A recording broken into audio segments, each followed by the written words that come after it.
निर्जला एकादशी साल की सबसे कठिन लेकिन सबसे फलदायी एकादशी।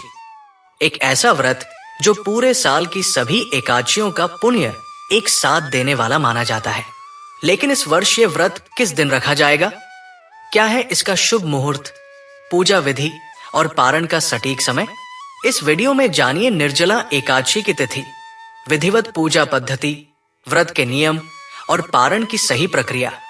सब कुछ एक ही जगह। लीलाधारी भगवान मधुसूदन की महिमा अपरंपार है। अपने भक्तों पर भगवान विष्णु विशेष कृपा बरसाते हैं। उनकी कृपा से भक्तों को न केवल सभी प्रकार के सांसारिक सुखों की प्राप्ति होती है, बल्कि मृत्यु के बाद भी उच्च लोक में स्थान मिलता है।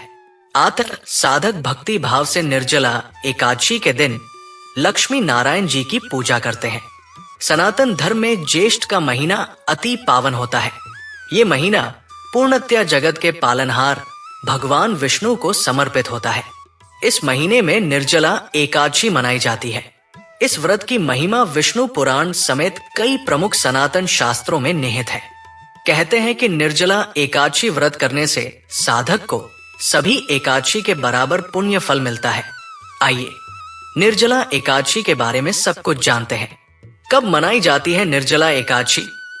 हर साल ज्येष्ठ माह के शुक्ल पक्ष की दशमी के अगले दिन निर्जला एकादशी मनाई जाती है। इसके अगले दिन यानी द्वादशी तिथि को पारण किया जाता है। इस व्रत में निर्जला उपवास रखा जाता है। व्रत के दौरान एकादशी तिथि के सूर्योदय से लेकर द्वादशी तिथि के सूर्योदय होने तक अन्न और जल ग्रहण नहीं किया जाता है। निर्जला एकादशी के दौरान अन्न और जल ग्रहण करना वर्जित है। निर्जला एकादशी कब है? वैदिक पंचांग के अनुसार ज्येष्ठ माह के शुक्ल पक्ष की एकादशी तिथि 6 जून को देर रात 02:15 से शुरू होगी। अंग्रेजी कैलेंडर से 6 जून को निर्जला एकादशी मनाई जाएगी।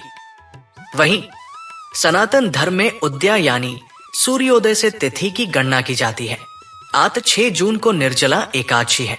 हालांकि वैष्णव जनवरी 7 जून को निर्जला एकादशी मनाएंगे। निर्जला एकादशी तिथि प्रारंभ और समापन। प्रारंभ 6 जून को देर रात 02:15 पर। समापन 7 जून को सुबह 04:40 पर। निर्जला एकादशी का महत्व। सनातन धर्म में निर्जला एकादशी का विशेष महत्व है। इस व्रत को करने से साधक व्यक्ति दीर्घायु होता है।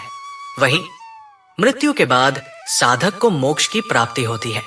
सभी एकादशियों में निर्जला एकादशी श्रेष्ठ है। व्रत के दौरान जल ग्रहण पूर्णतः वर्जित है। इस व्रत को भीमसेनी एकादशी भी कहा जाता है। गंगा दशहरा के एक दिन बाद निर्जला एकादशी मनाई जाती है। इस शुभ अवसर पर साधक अपने घरों पर व्रत रख लक्ष्मी नारायण जी की पूजा करते हैं। वहीं मंदिरों में भगवान विष्णु और देवी मां लक्ष्मी की विशेष पूजा और आरती की जाती है। निर्जला एकादशी पर दुर्लभ संयोग। निर्जला एकादशी के दिन भद्रावास और वरियान योग का संयोग बन रहा है। इसके साथ ही हस्त और चित्रा नक्षत्र का भी निर्माण हो रहा है। वहीं अभिजित मुहूर्त और वनिजकरण के भी योग है। निर्जला एकादशी पूजा विधि। एकादशी व्रत के नियम की शुरुआत दशमी तिथि से होती है। आतः दशमी तिथि पर घर के दैनिक कार्यों से निवृत्त होने के बाद स्नान ध्यान करें। साधक गंगाजल युक्त पानी, गंगाजल मिला पानी से स्नान करें और आचमन कर एकादशी व्रत संकल्प लें। इसके बाद पीले रंग के कपड़े पहने और सूर्य देव को जल अर्पित करें। अब भक्ति भाव से लक्ष्मी नारायण जी की पूजा करें। दशमी तिथि पर सात्विक भोजन करें। साथ ही ब्रह्मचर्य नियमों का पालन करें। किसी के प्रति कोई वैर भावना न रखें और न ही किसी का दिल दुखाएं। अगले दिन यानी एकादशी तिथि पर ब्रह्मा बेला में उठें। इस समय लक्ष्मी नारायण जी का ध्यान कर उन्हें प्रणाम करें। इस समय निम्न मंत्र का पाठ करें। कराग्रे वस्ते लक्ष्मीय करमध्ये सरस्वती, करमुले तु गोविंद प्रभाते करदर्शनम। अब घर की साफ सफाई करें। दैनिक कामों से निवृत्त होने के बाद गंगाजल युक्त पानी से स्नान करें। इस समय हथेली में जल लेकर आचमन करें। आचमन के समय निम्न मंत्र का उच्चारण करें। केशवाय नम, नारायणाय नम, माधवाय नम, ऋषिकेशाय नम। अंत में अंगूठे से मुख को पोंछकर गोविंदाय नमः मंत्र का उच्चारण करें।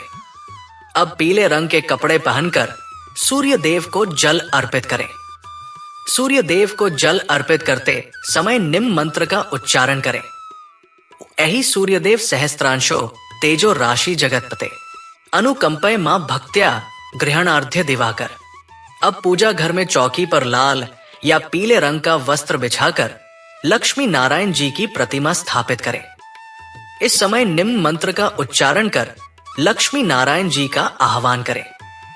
शांताकारं भुजगशयनं पद्मनाभं सुरेशं विश्वाधारं गगनसदृशं मेघवर्णं शुभांगं लक्ष्मीकांत कमलनयनं योगिभिर्ध्यानगम्यं वंदे विष्णु भव भय हरम सर्वलोकैकनाथम। इसके बाद पंचोपचार कर फल, फूल, धूप, दीप, नारियल, चंदन, मिठाई, तुलसी और पंचामृत आदि चीजों से लक्ष्मी नारायण जी की पूजा करें। पूजा के समय विष्णु चालीसा, स्तोत्र, स्तुति का पाठ, विष्णु मंत्र का जप करें। साथ ही पूजा के समय निर्जला एकादशी व्रत कथा का पाठ अवश्य करें। पूजा के अंत में लक्ष्मी नारायण जी की आरती कर सुख और सौभाग्य में वृद्धि की कामना करें। दिन भर निर्जला उपवास रखें। संध्या काल में तुलसी मां की आरती करें। रात में कम से कम एक पहर तक भजन कीर्तन या विष्णु जी का ध्यान करें। अगले दिन सामान्य दिनों की तरह पूजा पाठ कर व्रत खोलें। निर्जला एकादशी व्रत कथा। महाभारत काल में गदाधारी भीम को छोड़कर पांडव परिवार के सभी सदस्य एकादशी का व्रत करते थे। एक बार गदाधारी भीम ने वेदव्यास जी से पूछा, पितामह, मैं भूखे नहीं रह सकता हूं, इसके लिए एकादशी का व्रत नहीं रखता हूं। आप कोई ऐसा उपाय बताएं जिससे सभी एकादशियों के बराबर पुण्य फल प्राप्त हो जाए। तब वेदव्यास जी बोले, हे कौन्ते, तुम तनिक भी चिंता न करो। धर्म में इसका विधान है, तुम ज्येष्ठ माह के शुक्ल पक्ष की एकादशी के दिन निर्जला व्रत रखा करो, तुम्हें सभी एकादशी के बराबर फल मिलेगा। ये जान गदाधारी भीम हर साल निर्जला एकादशी के दिन व्रत रखते थे।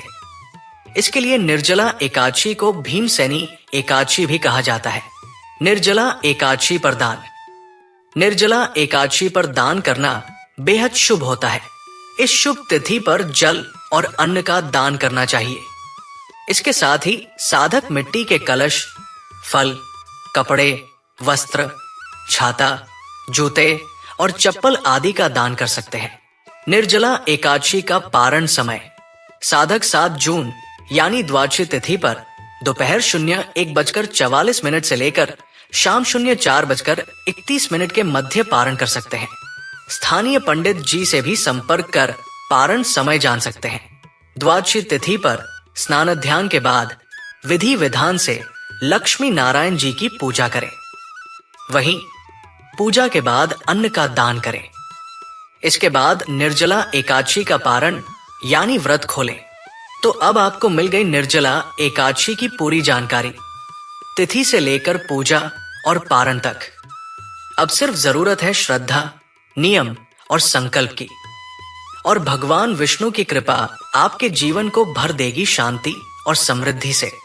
अगर वीडियो पसंद आया हो तो लाइक जरूर करें, धर्म प्रेमी साथियों के साथ शेयर करें और चैनल को सब्सक्राइब करना न भूलें, ताकि हर पावन पर्व की सही जानकारी आपको समय पर मिलती रहे।